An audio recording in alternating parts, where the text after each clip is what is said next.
Good morning. Here we are, we're in Port Pirie in South Australia. It's quite a nice little place. Just going to do a quick little article on the grain service that we have here. It's in a lot of big towns. Viterra own it now. And this place, 40 years ago, these places used to be called the wheat silos. And later on they changed their name to the Grain Elevators Board, and then they changed it to Grain Corp. Now they say it's privatised, I'm not too sure about that. I'm a great believer that the government's running the show everywhere. So yeah, this is the name of the place now, Viterra. I'm going to go around the other side so you can see more, and I'm going to explain how this place actually works. I spent a big part of my childhood in a place exactly the same as this.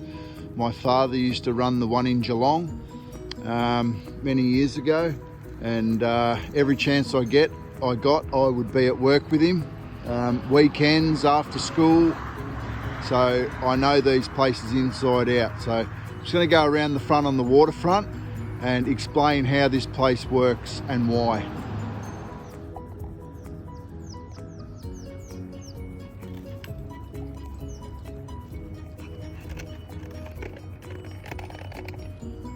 Yeah, so we're in Port Pirie, and this is just a brief description of how this place used to work in the day and how it works today. So you can see the rail trucks here. The rail trucks used to bring the grain in from all over the state, and they would drop it into a pit, and then there'd be a conveyor belt underneath the pit, and it would take it right up the top, up through here, right up there and along the top conveyor belt, and drop it in, whatever the product was, drop it into whichever silo they wanted it in. That's where they used to store it all. Then the ships had come in, they'd dock the ships, and whatever product it was or whatever country it was going to, right down the bottom of these silos, deep underground, is another conveyor system. So there'd be a bloke down there with a handheld radio, UHF radio, and when he was told to open the bottom door, the little trap door, the conveyor would already be running, and the right product would fall out, normally wheat or barley. That's what they used to do a lot of back in the day. They do other products these days, canola, etc. And they would run the product out of the silo through underground, and it would go up to another conveyor and eventually go up the top here and along the snout, and there'd be a big arm that's still there. I can't get out to show you the angle because of the water. And the pier that I wanted to do this film on out there is locked. They won't let anybody on it unless you've got a mooring there with a key. So we missed out there. But yeah, so the grain had come out through the silos, up the conveyors, and then there'd be a big arm that would swing out, and they would fill each hatch of the ship. And they'd, sometimes it takes days and days and days and 12-hour shifts, and sometimes 24-hour round-the-clock work to load the ships up. When the ship was full, it would head to its destination wherever it was around the planet and serve the community there. But this day and age, they've put extra silos in many years later, and this place would have been booming back in the day. It would have employed, maybe over 100 people, and these days it probably skeleton staff. It would be, maybe a dozen people that work here when it's all up and running during harvest and grain season, etc. So you can see up the top of this tower, they've put quite a lot of communications up the top. It's not just for Grain Corp, it's also for other things in this town. But now the way these places are run, they would have a control room, and one bloke would operate this entire plant through different men on the ground. Kurt, come here, buddy. Sorry about that. through different men on the ground and in different areas to turn different things on and keep an eye on the operation.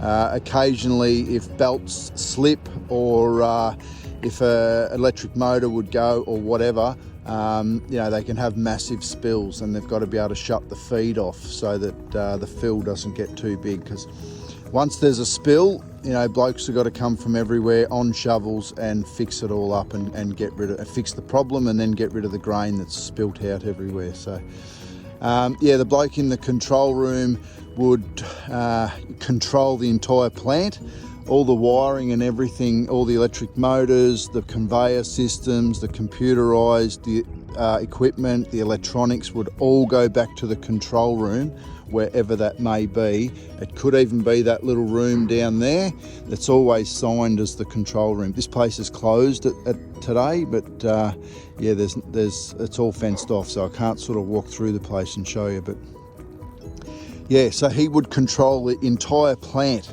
off his control room. I've been into the control rooms. There's buttons and switches and all sorts of things and lights and stuff everywhere. So it's quite involved. You need to know exactly what you're doing to run that show. So here comes Curdy making plenty of noise with his lead that's dragging. Hey Curdy, you right, mister? Yeah. He's always all right. So now, this day and age, the road trucks bring it in off the farms, or the farmers will bring it in their own trucks. They'll tip it in the middle there. There's a roof there, and there'll be a big grate system in the ground where they can tip 2 trucks at a time. During harvest, it needs to be sped up. So 2 trucks, tip it in, and like I say, the conveyor system will take it, depending on these silos where they need the product over there, or they'll fill these ones up with the conveyor system. So the conveyor system will go all the way, they've got like these bucket systems that will go up underground after they fill it up, and it'll go up the top in the ladder system with the buckets on it, onto another conveyor system, over that conveyor, and it can go either way here. Another little bucket system up the top to get it up onto the conveyor, and it can go right down the end to whichever silo they want it in, and then they open the right chute and fill all the silos up. It's a big operation, and obviously it's what makes the farmers survive these places. Back in the day, it was all set up by the government, but they say these days it's privatised, but I beg to differ.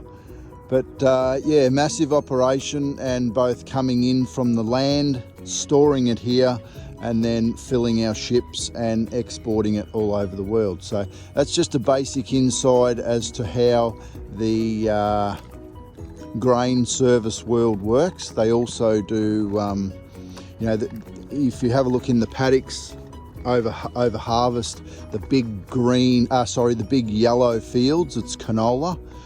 When the yellow petals fall off, normally 4 or 5 weeks after that, they're ready to harvest. They also store the canola here, which I don't need to tell you what they make out of that. It's clearly oil. So for food cooking reasons and other products they use it in. So there would be like a site manager, and then there would be a foreman / supervisor. And then after that, everyone's just got a station that they need to man, mainly to watch and, sweep up the dusty areas, or just make sure everything's running properly. But other than that, these days, they're a lot smarter. Everything's run by computers and a lot less people. So I'll try and go around the other side and get you a look at the way the arms swing out there to load the ships. And I hope that gives you a basic understanding of how the farms versus the storage facility that we're looking at, being like a big grain service storage site, and how it gets on our ships and to other countries. It's quite a big involved process.